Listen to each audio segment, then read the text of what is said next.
Good afternoon and welcome into our first alert fastcast here in the Action 2 News newsroom. My name is Brittany Schmidt and I'll be taking you through some of the stories we're working on today for our evening newscasts, some follow-ups that we have.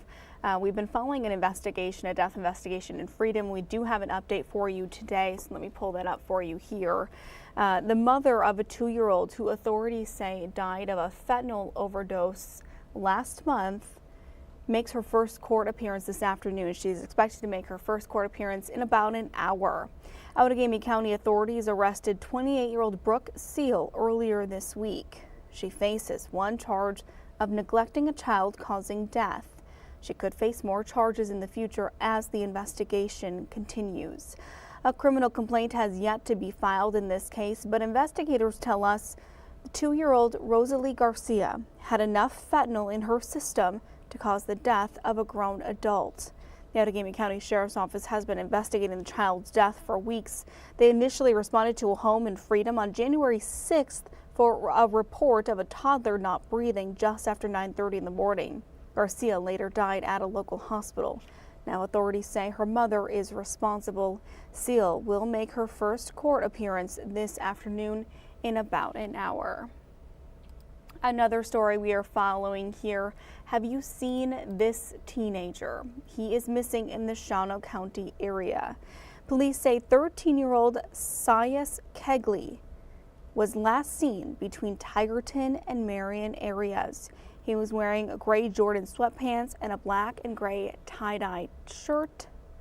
If you've seen him or know where he might be, please contact the Shawano County Sheriff's Office. We once again are keeping our eyes to the sky here as this was taken earlier this week from our first alert drone that is showing Lake Winnebago. Look at all those, kind of checking on the ice conditions, a lot of open water there you can see. We know that some events have already canceled their water portions just because of the weather. Samantha Cavalli is looking into other snow business struggles, the lack of snow, warmer temps, really cutting into some winter business here. And we know a lot of people rely on it here in Wisconsin. So we'll kind of take a closer look at the cost of a mild winter for people who rely on the cold snow to make a living. But let's head outside now. Let's see if we can find the sun. There it is. We found the sun over there in Sturgeon Bay. Here's our Sturgeon Bay sky cam, looking really nice outside. Let's check in with Bo Fogel here with us today. Hi, Bo. Hello, Brittany. Yeah, finally seeing some sunshine. It's been a gray day for most of us. The further north you go, though, the more sun you're going to see. So Sturgeon Bay, Shawano, up into Marinette and Oconto County, they're all seeing the sunshine. There are still some clouds hanging around up north, but for Appleton, Green Bay, and for the rest of us, it is mostly cloudy outside. And because of the cloudy skies, that affected the temperatures. Yesterday, temperatures were very warm in the mid to upper 40s, but now we're seeing temperatures only in the lower to mid 30s right now. Wausau, Rylander, the only ones so far reaching the lower 40s, so much cooler than what we saw at this time yesterday. So for tonight, we'll see partly cloudy skies, temperatures down into the mid 20s. So we will be falling to below freezing this evening. So it's quite abnormal compared to the past couple of weeks. We have not been below freezing for quite some time. Wow. Look at your lows for tonight. It's still warmer than average, though. Our average low is supposed to be around 10 degrees, and we're at 25. So we're still 10 to 15 degrees warmer than what we should be. Now, I do want to talk about some chances of patchy fog for tomorrow morning. So you can see right here on the pinpoint predictor, after midnight tonight, there is chances of fog developing over our area, and it's going to start ramping up shortly around sunrise. So tomorrow morning, if you have to leave anywhere early, you might encounter some dense fog. So please be careful. And then by late morning, it'll start dying off. So far, no alerts have been issued yet, but we could see a couple of alerts issued, or advisories issued, excuse me. So looking at tomorrow morning, I did just put in a low level for the freezing dense fog. So if you do encounter it, just please slow down and turn on your low beam headlights. I think there's a better chance of dense fog Sunday morning. So Sunday morning, I think is going to be a more foggy morning than Saturday morning. But otherwise, your weekend's looking just fine. Mostly sunny on Saturday, partly sunny on Sunday. Temperatures in the lower 40s once again. So not a whole lot of activity happening. I guess the biggest topic is, well, of course, the Groundhog Day, and that he did not see his shadow. So apparently, we're going to see an early spring, but we've been seeing that Yeah. for the past couple of weeks now. So it's like, okay, that's probably bad news for a lot of winter enthusiasts. Yes. They probably want some winter. Well, apparently to the groundhog, we're going to see an early spring, but we'll see if that happens. Right, with what we're seeing, I'd question if he didn't see an early spring.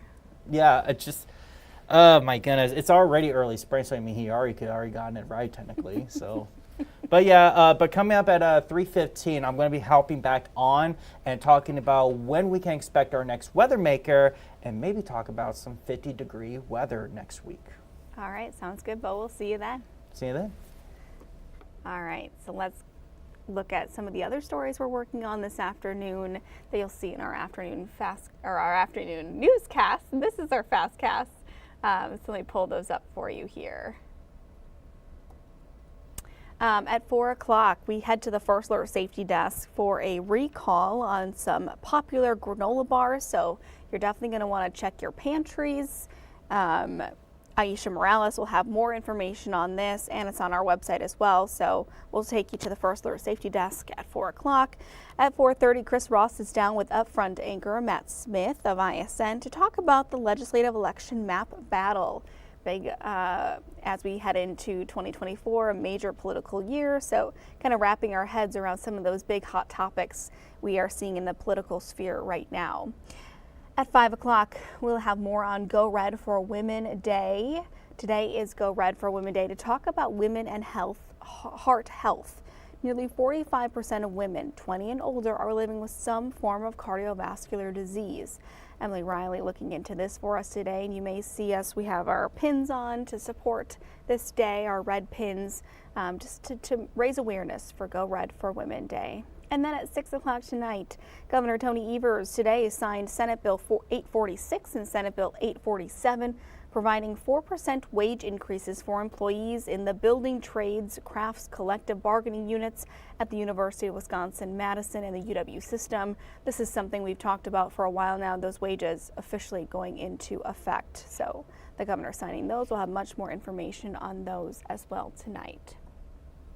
That does it for our First Alert Fastcast here on a Friday afternoon. We hope you have a great rest of your weekend. Enjoy, get outside, and we'll see you back here on Monday. Have a good one.